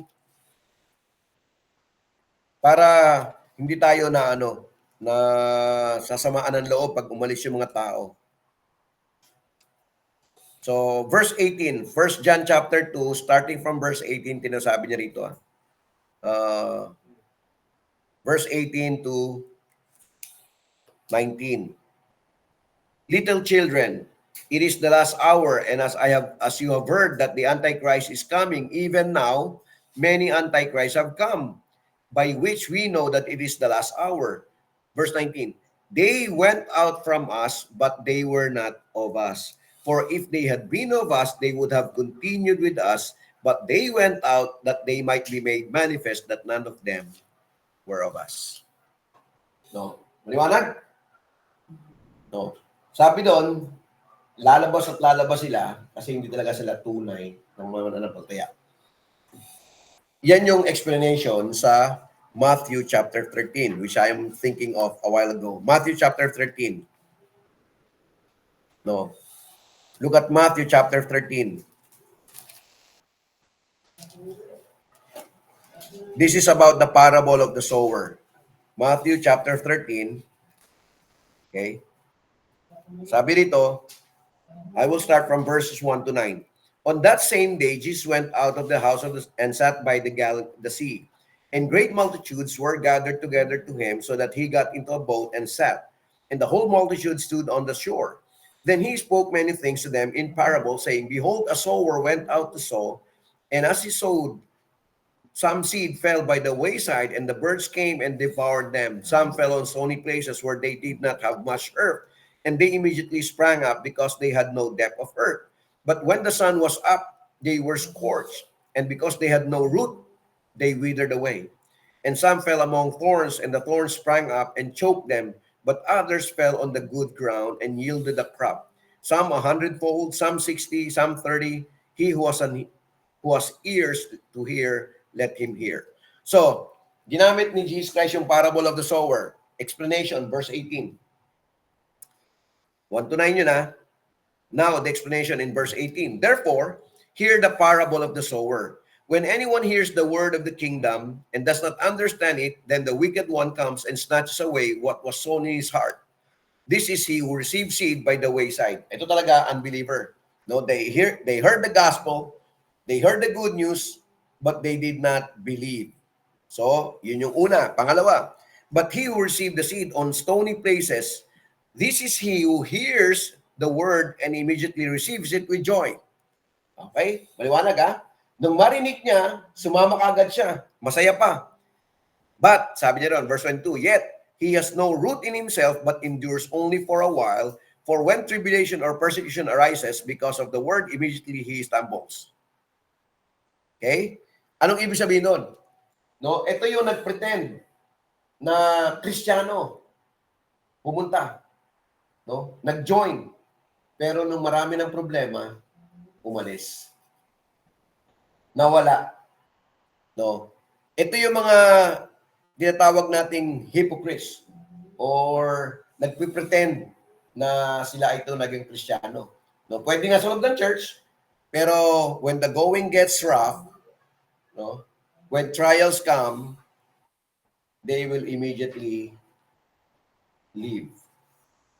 So, yun. Pangalawa. Pangatlo, tingnan nyo, sabi dito, verse 22, now he who receives seed among the thorns is he who hears the word and cares of this world, and the deceitfulness of riches choke the word, and he become unfruitful. O, yung pangatlo, sabi niya, narinig ang salita ng Diyos, pero wala kang makikitang bunga. Mas gusto niya yung mundo kaysa bunga. So, nasa loob ng church, pero wala kang nakitang changes. So, question mark yan. At yung pang-apat, ito na yung sabi niya, but he who receives seed on the good ground is he who hears the word and understands it. He who indeed bears fruit and produces some 100-fold, some 60, some 30. So, ganito yun. Ang tunay na mananampalataya, hindi dahil sa sinasabi lang sila Kristiyano. Hindi man sila magsalita, you can see the fruit. You can see changes in their lives, even if they did not say anything. You will see how they shine before men. You will see the changes, the transformation that is being done by God into their lives. So, again, we are not perfect. We will never be perfect as long as we live here on earth, as long as we are alive. Even if we die, we're not yet perfect. We are only going to be perfect on that day, on that time, in which the Lord will change our vile body into an incorruptible one. So kahit mamatay tayo, imperfect pa rin yun. Kasi naghihiwalay lang ang kaluluwa at ang katawan. The only time that we're going to be perfect is when the Lord returns and going to change us. Sabi ni John sa 1 John chapter 3, no, we don't know yet what we will be, but we know that when He returns, we will be like Him. 1 John 3, no, 2. So, very clear yan. We will never be perfect, but you can see transformation in a person's life when he is really a Christian, when he is really baptized by the Holy Spirit. No, hindi niya kailangan mag-speak in tongues, hindi niya kailangan mag-prophesy, pero nakikita mo yung transformation sa buhay. Nakikita mo yung paggawa ng Banal na Espiritu na it changes a person from glory to glory. If we hear people say they're Christians, but it seems that we cannot see changes in their lives, questionable yun. Sa akin, malaking question yun. Naalala ko yun eh. Ano mag-speak in tongues eh. Aha. Tapos, nakita ko sa buhay niya. Ngayon, wala naman change. Seryously. Kasi, hindi siya tunay. Wala sa kanya yun. Wala na espiritu. Correct. So, yung speaking tongues niya, paano siya nag-speak in tongues? Baka pinapractice lang. Baka, pinag-aralan lang. O, di ba? Yun nung naisip na, hindi sa speaking tongues ang isang tao. Hindi ikaw may Aha. may banal na espiritu. Yeah. Sinabi nga, Christian ka, tapos speaking tongues ka. Tapos in outside appearance mo, nakikita na yung labas na, ganun kayo, sana yung take your life to shine before me. Aha. Wala, di ba? Yeah, Kaya useless yung... Kaya nga hindi yun ang basis ng ating salvation. Hindi yun ang basis na sinasabi natin Kristiyano tayo, napupunta tayo ng church Sunday after Sunday. Ang talaga niyan, yung buhay natin na babago. Di ba? Actually, yun yung sinabi ni Titus eh. So, if you have your Bibles again, ito, may sinulat ako dito sa aking devotional. Titus, tingnan nyo ha. Ano sabi ni Titus dito? I will start from verse 5. Titus chapter 1, mula verse 5. This is why I left you in Crete, so that you might put what remained into order and appoint elders in every town as I directed you. If anyone is above reproach, the husband of one wife, and his children are believers and not open to charge of debauchery or insubordination, for an overseer as God's steward must be above reproach. We must not be arrogant or quick-tempered, a drunkard or violent or greedy for gain, but hospitable, a lover of good, self-control, upright, holy, and disciplined. He must hold firm to the trustworthy word as taught, so that they may be able to give instruction in sound doctrine and also rebuke to those who contradict it. Tingnan nyo I will start from verse 10 onwards. For there are many who are insubordinate, empty talkers, and deceivers, especially those of the circumcision party. They must be silenced, since they are upsetting the whole families by teaching for shameful gain that what they ought to not to teach. One of the Cretans, a prophet of their own, said, Cretans are always liars, evil beasts, lazy gluttons. This testimony is true. Therefore, rebuke them sharply, that they may be sound in the faith, not devoting themselves to Jewish meats and the commands of people who turn away from the truth. To the pure, all things are pure, but to the defiled and unbelieving, nothing is pure. But both their minds and their conscience are defiled. Look at verse 16. Ito pinakamahalaga sa lahat. They profess to know God. Ganyan? They profess to know God, but they deny Him by their works.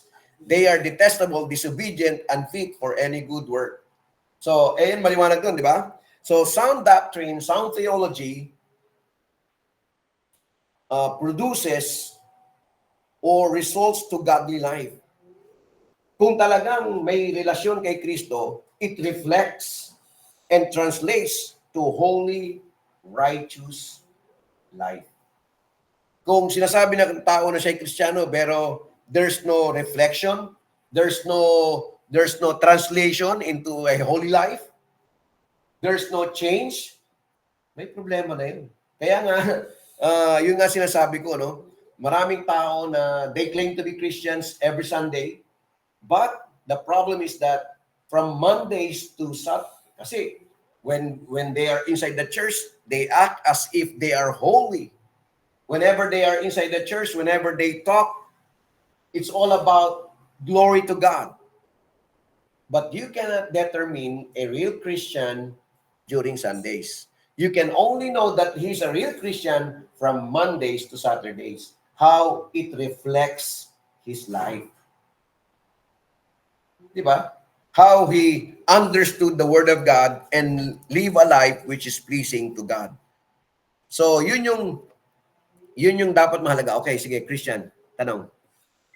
Tapos ano lang po, dagdag lang din po dun siguro sa sinasabi niya na tungkol po dun. Just like po dun sa tax collector tsaka dun sa Pharisee na nananalangin. Oh, sa Luke Di ba po din yan. sabi ng tax collector, kaya lang po, ang pinaka sinabi nung Pharisee ay mabuti, sana wag siyang maging kagaya ng isang tax collector na nagkakasala. Pero hindi niya nakikita yung sarili niya na yung ginagawa niya is imbabaw lang sa harapan ng Panginoon. Di ba? Kasi yun po yung pinaka nun eh. Kumbaga tinuturuan tayo ng Lord na yung humility talaga. At saka yung pagsunod sa Kanya, hindi dapat nakikita as pakitang tao lang. And we should live a holy life. Kagaya nga din po na sinabi niyo kagabi. Ayun po. Yeah. Kasi nga, sabi nung Pharisee, Lord, thank you because I'm not like this man. Di ba? I am not corrupt.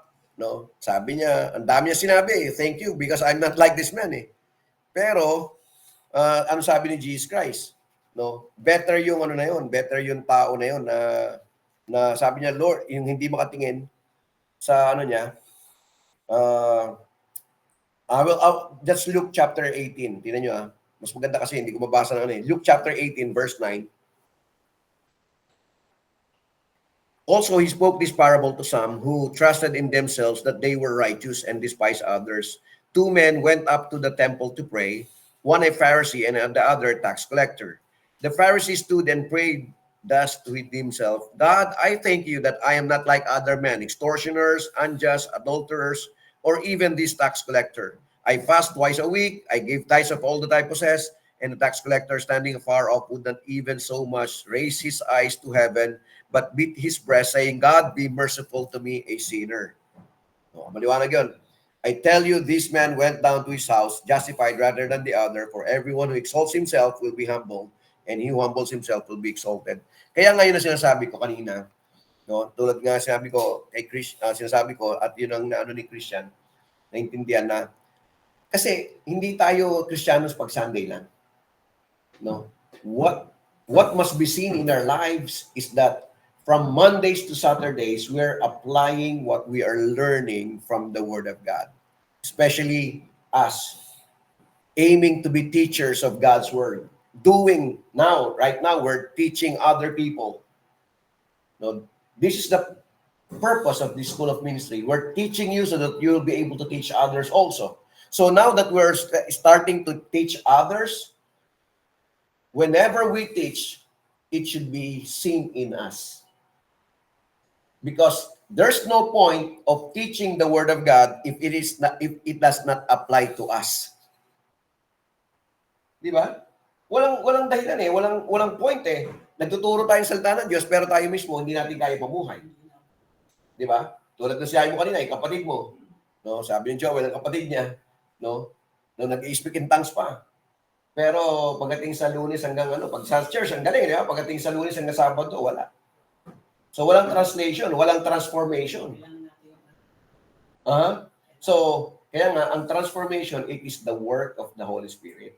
So, unless we are baptized by the Holy Spirit, kasi nga, it's the Holy Spirit who dwells in the believer's life. 1 Corinthians 6, 19 and 20. Do you not know that your body is a temple of the Holy Spirit that resides in you?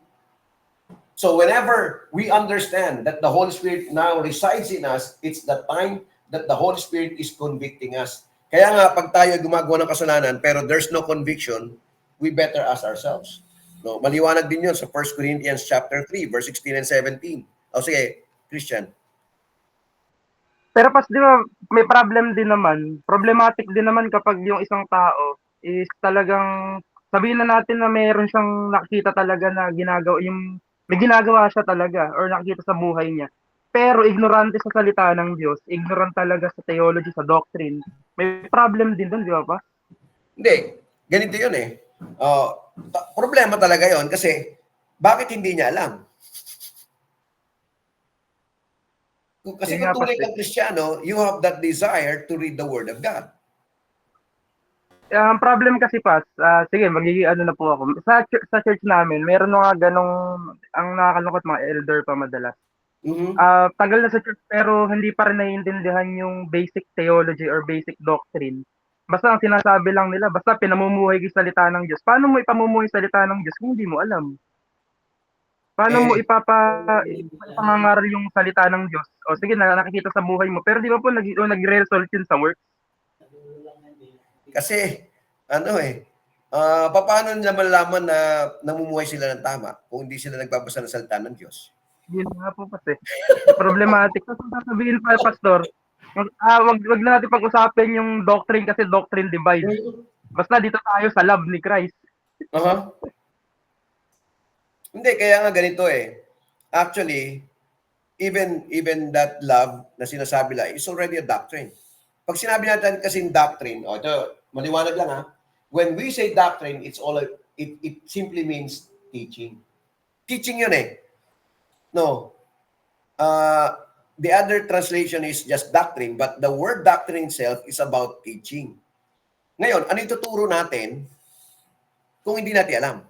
Kaya nga, kung sinabi ng doctrine, huwag natin pag-aralan ng doctrine, that's all false. Kasi doctrine is simply teaching.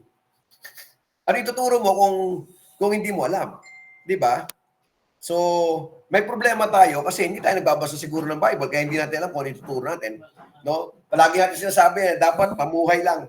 Ano yung pamumuhay mo kung hindi ka nagbabasa ng Biblia? Kaya nga nakakota ko lagi pag nagsasalita ako sa mga elder, bastos daw ako. Bastos daw, pala sagot daw po ako. Hindi, ganito yun. Siguro, paano ba yung approach na ginagawa mo? Pag po kasi talagang may chance po ako mag-exhort, talagang, for example, prayer meeting, talagang puro doctrinal po kasi yung ginagawa ko. Hindi po ako nag-stick lang sa simpleng, na practical living, ganun. Hindi po. Kasi po, lagi ko nung naririnig yun eh, yung about puro simpleng po. Siyempre, kailangan natin palalimin. Kaya ngayon, pag nag-stick po ako ng medyo against sa kanila, against dun sa ginagawa nila, parang kabastusan na po sa kanila yun. Hindi, dapat nahati na naman yung church sa ginagawa mo, kapatid. Doctrine divides na naman.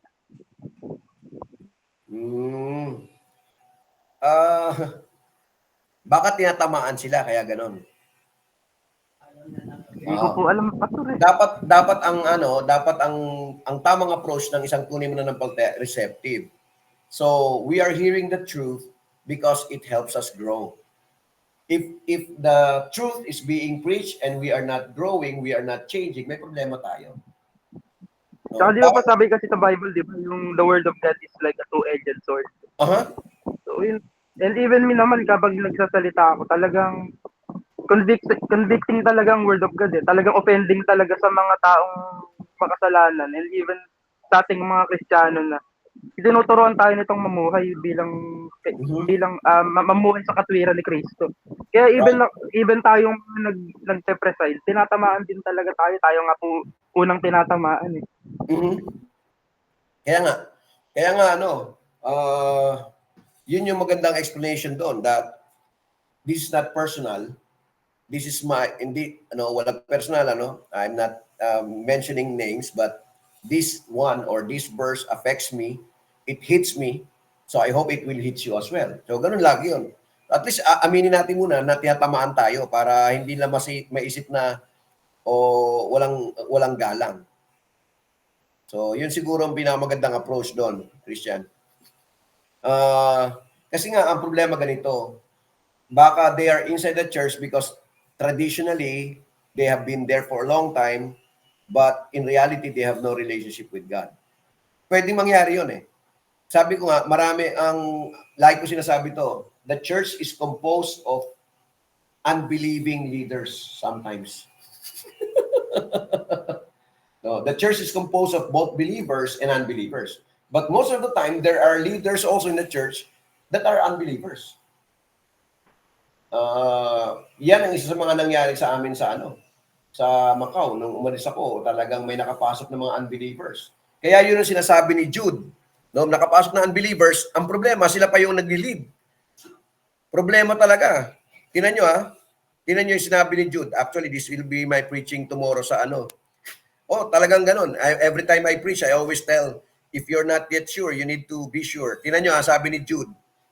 Reminder ni Jude to. Actually, it's not only Jude. Even Apostle Paul reminded the believers in Ephesus. Jude, verses 1 until verse 4. Jude. Walang chapter isang lang yan eh. Jude, a bondservant of Jesus Christ and brother of James. This is half-brother of the Lord Jesus Christ. To those who are called, sanctified by God the Father, and preserved in Jesus Christ, mercy, peace, and love be multiplied to you. Verses 3 and 4. Sabi niya rito, Beloved, while I was very diligent to write to you concerning our common salvation, I found it necessary to write to you, exhorting you to contend earnestly for the faith, which was once for all delivered to the saints.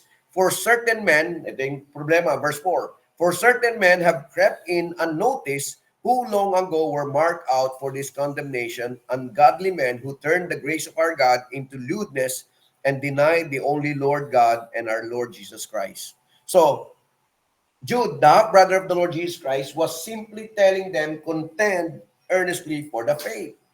Because people, sabi niya rito, men have crept in or was able to infiltrate the church, and unnoticed. They claim to be Christians, but they are not. Ano sabi ni Apostle Paul sa Acts? So let's go to Acts chapter 20. Ang tawag ni Apostle Paul diyan,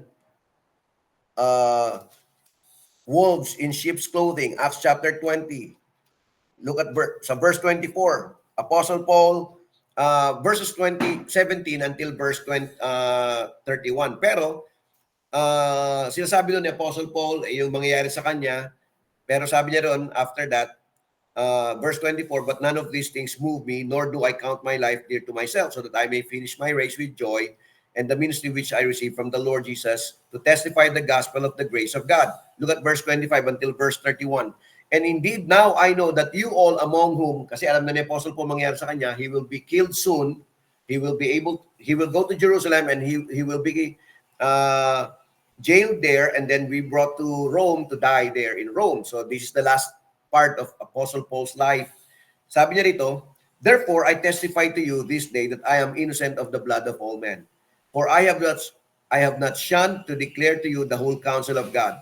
Verse 28, therefore, take heed to yourselves and to all the flock among you, among which the Holy Spirit has made you overseers to shepherd the church of God, which he purchased with his own blood. Verse 29, For I know this, that after my departure, savage wolves will come in among you, not sparing the flock. Also from among yourselves, men will rise up speaking perverse things to draw away the disciples after themselves. Therefore, sabi niya rito, Watch and remember that for 3 years I did not cease to warn you, everyone night and day with tears. So sabi niya rito, di ba? Wolves in sheep's clothing. They will not spare the flock. So maliwanag yon. Kaya nga, Christian, hindi ibig sabihin that they have been there for a long time. They are already Christians. So, okay? Savage wolf, sabi niya rito, will come. So, very clear yan. That's why we need to be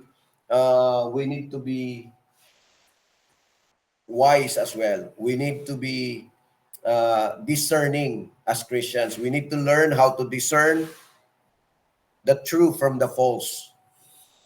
Okay?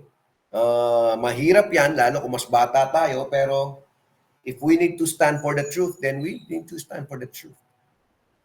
So sometimes we need that. Kasi nga, sabi rito ni Jude, sabi niya, certain men have crept in unnoticed who long ago were marked out for this condemnation, ungodly men who turn the grace of our God into lewdness and deny the only Lord God and our Lord Jesus Christ. So, there were people already inside the church who do not even acknowledge Christ, pero they claim to be Christians. So, dapat maging ano tayo, maging discreet tayo pagdating sa bagay niyan. Maging ano tayo, maging wise, maging discerning. Kasi yun ang mahalaga. Okay? So, if you need to explain to them the truth, then so be it. Kasi ito po, hindi ko po ito sinasabi. Ganito lang explanation eh. This is not my word, this is the word of God. This is the Bible telling us. So, I'm just explaining the Bible. Ganun lang dapat. Para hindi na sila sumama loob. Baka kasi sabi lang, pinipersonal mo sila eh. I experienced that. Merong isang deacon sa church. Ito, Christian experience ko to. May deacon sa church, sabi niya, pinipersonal ko raw siya. Pag nag-preach daw ako, parang siya daw lagi tinitira ko. Sabi ko, teka, yun ang pakiramdam niya eh. Pero sabi ko, ganito po, kailan ko binanggit ang pangalan niyo? Di ba? Whenever I share the word of God, sabi ko, ang tanong ko ganito, kailan ko binanggit ang pangalan niyo para magalit kayo sa akin? Kasi pinipersonal ko daw eh. Sabi ko, kailan ko pinersonal? No, it happened to me. Kaya nga, ang tanong ko sa kanya, sabi ko, balikan natin. Kasi naka-video naman kami, naka-live kami lahat. Balikan natin, meron kaming YouTube channel. So, meron YouTube channel kami. Kaya sabi ko, balikan natin yung mga preaching. If I mention to your name, I will resign immediately. Di ba? Wala eh. Wala naman siya mapatunayan na ano. Pero, natatamaan siya kasi parang siya daw tinitira ko. Okay, Sid. Yeah. Okay, Pastor, may tatanong lang ako. Kung halimbawa, ang isa bang mananampalataya na naka-receive na ng banal na espiritu, yun po ba ay garantiya na nang siya ay saved? Ang isang mananampalataya kung naka-receive ng banal na espiritu? Kung saved na po ba talaga siya? O yung kaligtasan niya ba talaga secure na? Yeah, of course, maliwanag naman ang Romans, tinan mo Romans chapter 5 verse 1. Therefore, having been justified by faith, we have peace with God through our Lord Jesus Christ. So ganito 'yon. Ang word doon na ginamit ay sa original dikaiosthentes. Ang dikaiosthentes, aorist, passive, participle. Alam natin yung passive, recipient lang tayo. No, pag active tayo yung doer. Pag passive, it means we are just recipient. Ang ginamit na word doon ni Apostle Paul sa Romans chapter 5 verse 1 is that you had been freed from any guilt of sin. You have been declared as innocent of any kind of sin once and for all. Ngayon, kung tunay ito ngayon ang tunay. Kung talaga bang tunay siyang tumanggap sa Panginoon o talagang tunay siyang ng banal na espiritu na nahan sa kanya. Tunay hindi to kasi maraming pretentious people. So they only pretend. Pero kung talagang tunay yan, once and for all, he's saved. So maliwanag to. Yung word na ginamit dito, dikaiosthentes, is an aorist tense. Sa Greek, pag sinabing aorist tense, it's a once and for all declaration of God. So, ang sino mang na kay Kristo, once and for all, sabi ko nga, we will never be perfect. But in the sight of God, we had been freed from any guilt of sin. walang nakikita ang Diyos na kasalanan sa atin. That's why we believe that once saved, always saved. Our sins in the past, our sins in the present, and the sins that we're going to do in the future, once and for all, they were blotted out. Pastor, follow up ko lang po. Mhm. So, kaya ko naitanong yan kasi 'di ba alam naman natin, merong verse kasi sa Bible sa Hebrews 6. Ito yung actually Aha. debatable to. Alam ko Aha. ano nito. So basahin ko lang po Pastor. Hebrews Sige, 6 sige. verse 4 to 6. Mhm. Basahin ko po sa Tagalog. Sabi niya dito, sapagkat paano pang panunumbalikin upang magsisi ang mga tumalikod na sa kanilang pananampalataya, dati naliwanagan na sila, nakalasap na makalangit na kaloob, naging kabilang na tumanggap ng Espiritu Santo, Mhm. nakalasap na rin sila ng kabutihan ng salita ng Diyos at nakadama ng kapangyarihan ng Diyos na lubusang naghahayag sa panahong darating. Kapag sila'y tumalikod, pagkatapos malasap ang lahat ng Mhm. ito, hindi na sila maaaring panumbalikin upang magsisi sapagkat muli nilang ipinapako sa krus at nilalantad sa kahiyan ang anak ng Diyos. Okay. So, Yeah. yung So, tanong ko po doon, Pastor, dito malinaw, naka-receive ng banal na espiritu, nakalasap, nakaalam ng salita ng Diyos, pero nung tumalikod sila, ang sabi ng Panginoon, hindi na sila muling makakabalik. So parang ang question doon, hindi ba nawala yung kaya nga may apostasy. So yun ang Mhm. tanong ko rin dito, yung word na di ba alam po natin na may apostasy. Mhm. Na ang pagkakaunawa ko doon, kasi malinaw doon, naka-receive ng banal na espiritu eh. Tapos biglang nung tumalikod na sila, eh sabi ng Bible, hindi na sila makakabalik kasi parang pinapako lang nila ulit ang Panginoong Jesucristo. Yun po yung Okay. tanong ko. Mhm. Yeah. Maganda yung tanong, no? Actually, kapipreach ko lang yan mga few months back. Yung word dito na they have tasted the heavenly gift, they became partakers of the Holy Spirit.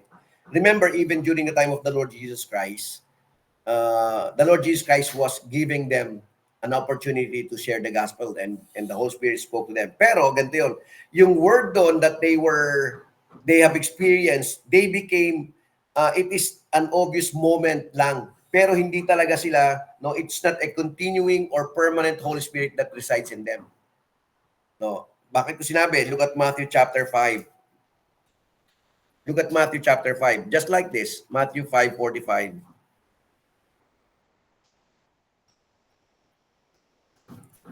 Ang sabi dito, that you may be sons of your Father in heaven, for He makes His sun rise on the evil and on the good, and sends rain on the just and on the unjust. So binabanggit niya doon, di ba? Love your enemies. Pero papasin nyo maigi, yung Holy Spirit binigay din doon sa mga just at saka unjust.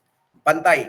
So, yung sinasabi rito sa Hebrews, actually, kapipreach ko lang ito eh.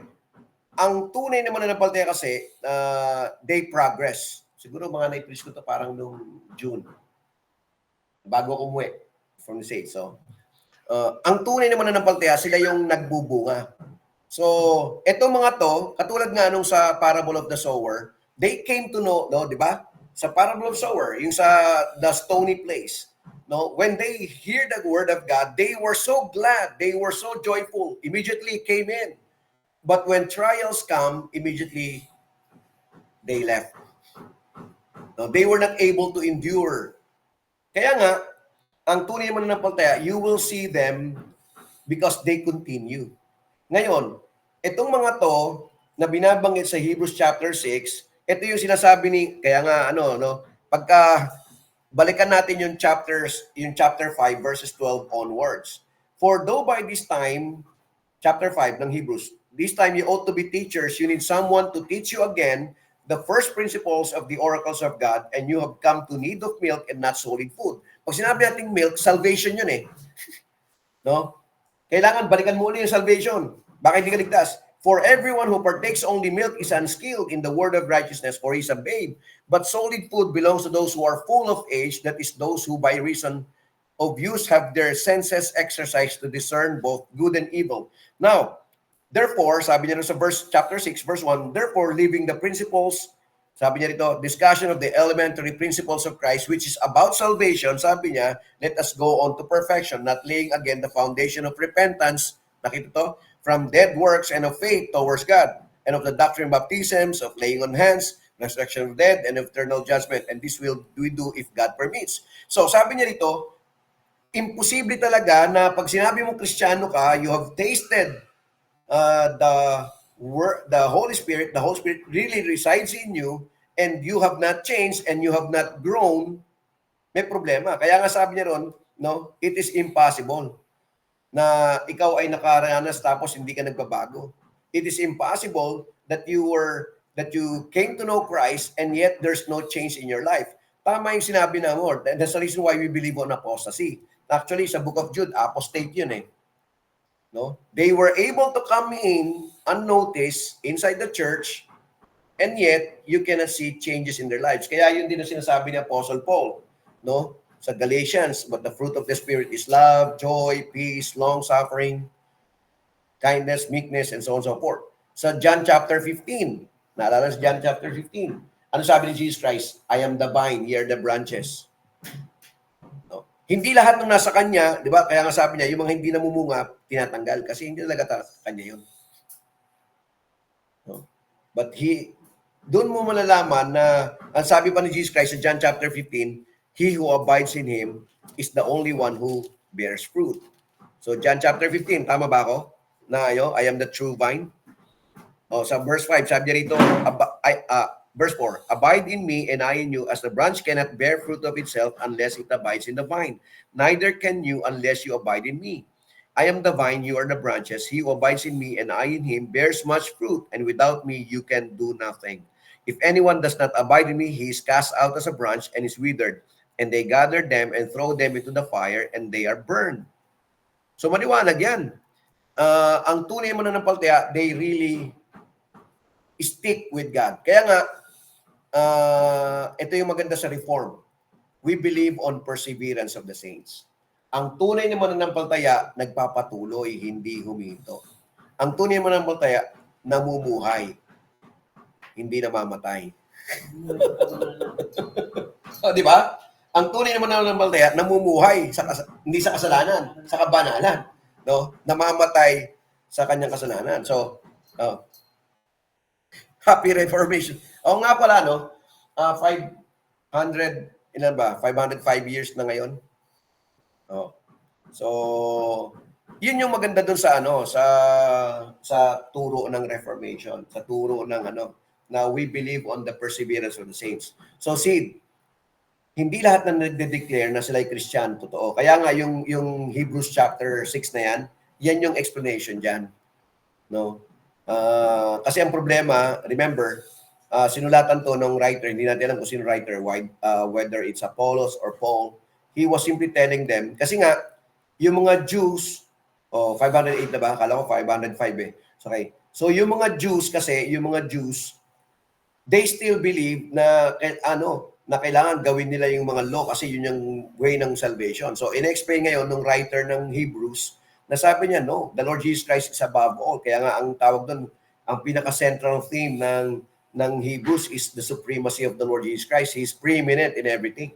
And so when we talk about the preeminence of the Lord Jesus Christ, they understand that the Lord Jesus Christ is supposed to be the Lord, the master of their lives. Ang problema ng mga tao doon, no? They claim to be Christians but it is not seen in their lives kasi nga they are still following the law. They're still following all the commandments that are para lang maliwanag sa atin we have 3 kinds of laws na nasa Exodus, Leviticus. 3 kinds of laws. First, anong law? Ceremonial law. Okay? Ceremonial law, yun yung offering, yung mga sacrifices. Second law is dietary law.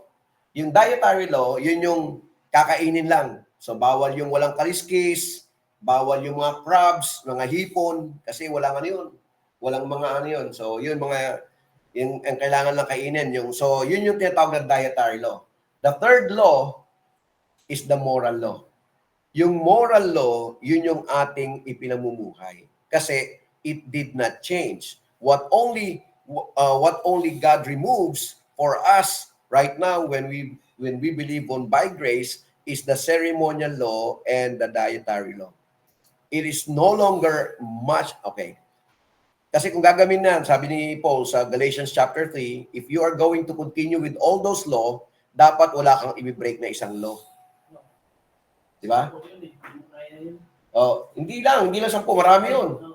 Marami 'yun, Leviticus, no?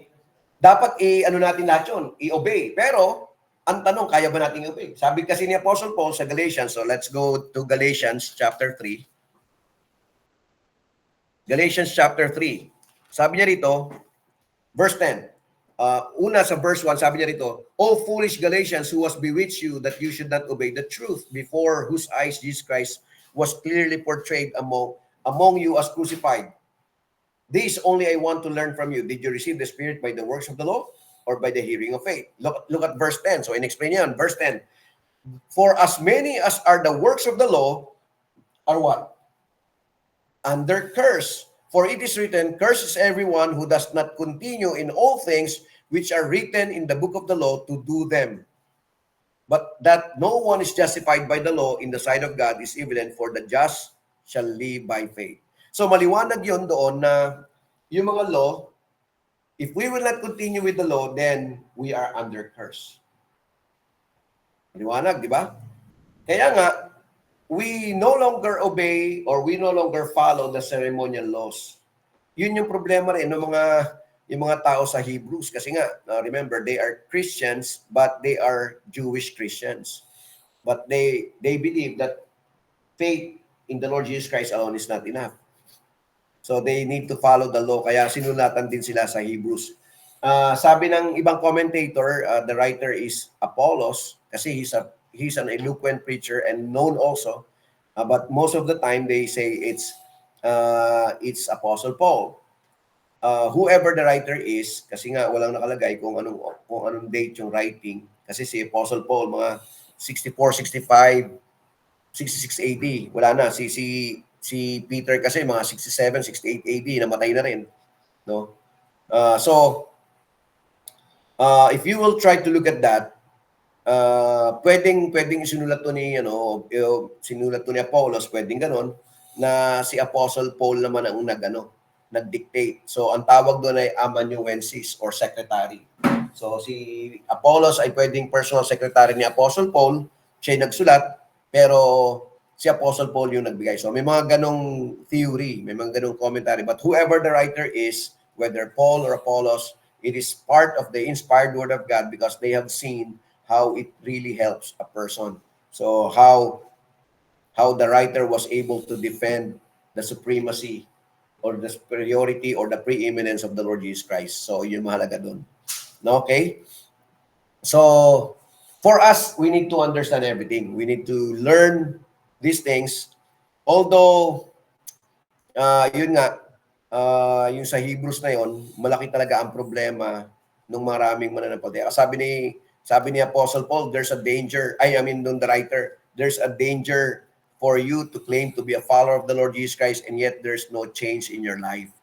Sabi niya, imposible na walang magbabago sa buhay natin. Kaya yun yung kaya nga sabi ko sa inyo, mahalaga yung contextualization. So you go back one chapter before this chapter and then one chapter after.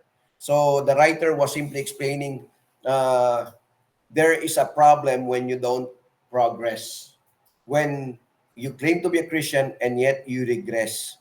Baka hindi ka tunay na mananampalataya. Baka you're one of the parable na sinabi dun sa parable of the sower, yung stony places. They were glad, they were happy, they receive it, but there's no root in them, immediately they fade away. So, yun ang doon, Sid. Maaring nangyari. Ganun po, Pastor. Salamat po, Pastor.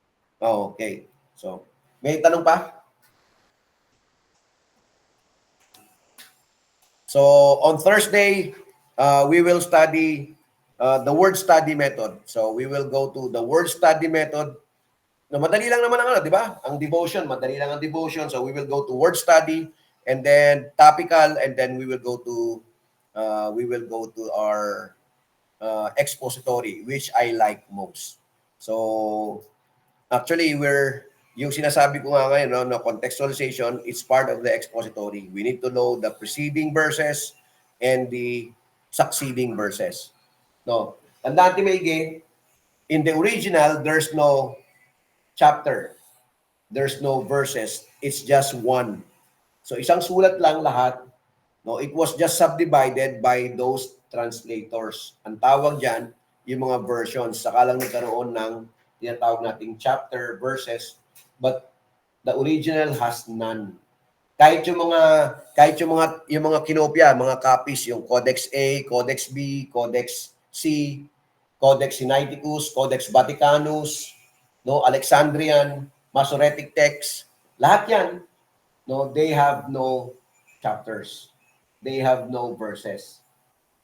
No, ngayon, ang ginawa ng mga translators, ng mga gumagawa ng version, so this is just we will have that in BI, Biblical Introduction. So, ang ginawa ng mga translators, no, nilagyan nila ng mga kasi para mas madaling maintindihan, nilagyan na ng paragraph, kaya sa bawat paragraph, sinubdivide nila. So, sinubdivide para makita natin kagad na may mga differences. Pero in the original, wala yon. So, para lang ibang topic to, iba yon. So, yun yung trabaho. Papansinin nyo, no, even the versions that we have, iba-iba yung kanilang subdivision. May mga paragraph na yung iba sa ibang version, 10. Sa ibang version naman, 8 lang o 6 lang na paragraph ang isang ginawa nila. Tapos meron na namang title doon sa May mga title yan, di ba? Nakita niyo yung mga title. So, nilalagyan ng ganun. So, nasa translators yun, nasa mga versions. So, hindi yan, ang subdivision na yan ay hindi gawa ng original. So, yun yung mga translators usually, yung mga commentators, sila yung nag-subdivide. Okay? Para maganda, maintindihan lang natin. May tanong pa? So, madali ang devotional method. Don't forget your assignment, Psalm 51. So, sa Psalm 51, pag-aralan lahat kung ano yung natin, makikita. Any questions? Para before we close? Kung wala nang tanong, okay? Let's pray. Let's close in prayer. Our gracious God and Heavenly Father, once again, we would like to honor you. We would like to praise you. We would like to give you glory for what you are doing. Thank you, dear God, because indeed, you are our teacher. You're the one who's speaking to us, teaching us what to do or how to study your word. We pray, Lord, that as we go home, especially for our churches, as we teach this coming Sunday, tomorrow, Lord, we pray that you will help each and every one of us. May it be that whatever we have learned today, whatever we have learned this week, we will be able to apply it into our lives and be able to teach others also. Lord, it is our prayer that we will be your mouthpiece, so that through us, for those who have not yet known the Lord Jesus Christ, they will also come to know Christ as Lord and personal Savior. And for fellow believers, those who are already Christians, Lord, true followers of the Lord Jesus Christ, use us so that we will be able to impart your word, so that they too will grow in the knowledge of the Lord Jesus Christ. Because that's the main purpose, that you save us. That's your goal. That's your plan, so that we will become your glory. And so we thank you, Lord, for your word. Thank you for the things that we are learning. And once again, we would like to commit to you each and every one as we start our day, not only for today, but for tomorrow, Lord. Prepare our hearts for our worship. And we commit everything in Jesus' most precious name. Amen.